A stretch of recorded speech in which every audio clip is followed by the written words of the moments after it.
नव यापो प्रोग्राम सा मां वीना श्रृंगी अव्हां जे ख़िदमत में हाज़िर आहियां।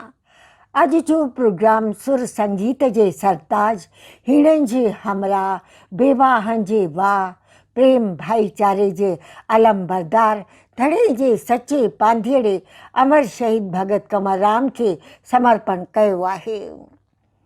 जेॾो तुंहिंजो नाव बाझ बि ओॾियाई मङा, जेॾो तुंहिंजो नाव बाझ बि ओॾियाई मङा, रे थंभे रे थूणी तूं छपर तूं छांव, आऊं कुॼारो कहां तोखे मालूम सभु का। असांजे समाज में ॻाइण वॼाइण खे घटि नज़र सां ॾिठो वेंदो हो। कंवर संगीत खे ईश्वर भक्ति जे रूप में ॾिठो। माता सरस्वती जी देन भाई इन जी पूजा आराधना कई। सिंध जे पवित्र भूमि जरवारनि जे ॻोठ में 13 अप्रैल साल 1885 ते बालिक कंवर जो जनम थियो।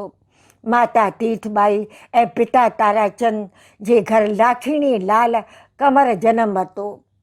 हिज मास्टर वॉइस कंपनी जा थोरा जिन विराङे खां अॻु रिकॉर्ड भरे अमुल ख़ज़ाने खे महफ़ूज़ करे छॾियो।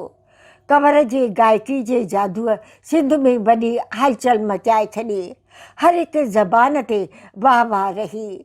तासुब जी बाहि कंवर जे इंसानी चोले खे त साड़े छॾियो, पर अमृता मिटाए न सघी। हीणनि जो हमरा, बेवाहनि जो वाह, परोपकारी, दीन धर्म ज़ात पात जे भेदभाव खां आजा, सच्चा सूफ़ी दरवेश, सुर संगीत जा सरताज, सखी अहिड़ा जो हिकु हथु करे त ॿिए खे ख़बर न पवे।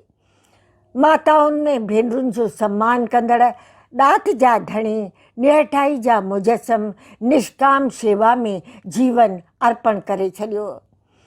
1 नवंबर साल 1939 ते शहादत जो जाम पीतो। जीवन मरण जे चकर खां मुक्त थी अमृता हासिल कई। धड़ीअ जे सचे पांधीड़े शहीद कंवर खे नौ न्यापो तरफ़ां श्रद्धा जा गुल पेश करे रहिया आहियूं। कथक डांसर पद्मश्री रानी कन्ना जी हिदायतकारीअ में वीना श्रृंगी जी लिखियल बैले सॼण रहियो आहे रूह में, आवाज़ उमा लाला जो, नाले अलख जे ॿेड़ो तार में जो, सूफ़ी कलाम ते आधारित कथक नृत्य ज़रिए अक़ीदत जा गुल नौ न्यापो में असां अर्पण करे रहिया आहियूं। दरवेश कंवर सच जी सदा बुलंद कई, तंहिंखेसि अमृता बख़्शे छॾी।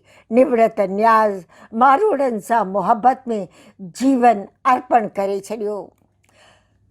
काद न कंदसि को ॿियो, खतीअड़ो ई ख़ूब, मीरो ई महबूब, असां मारू मन में।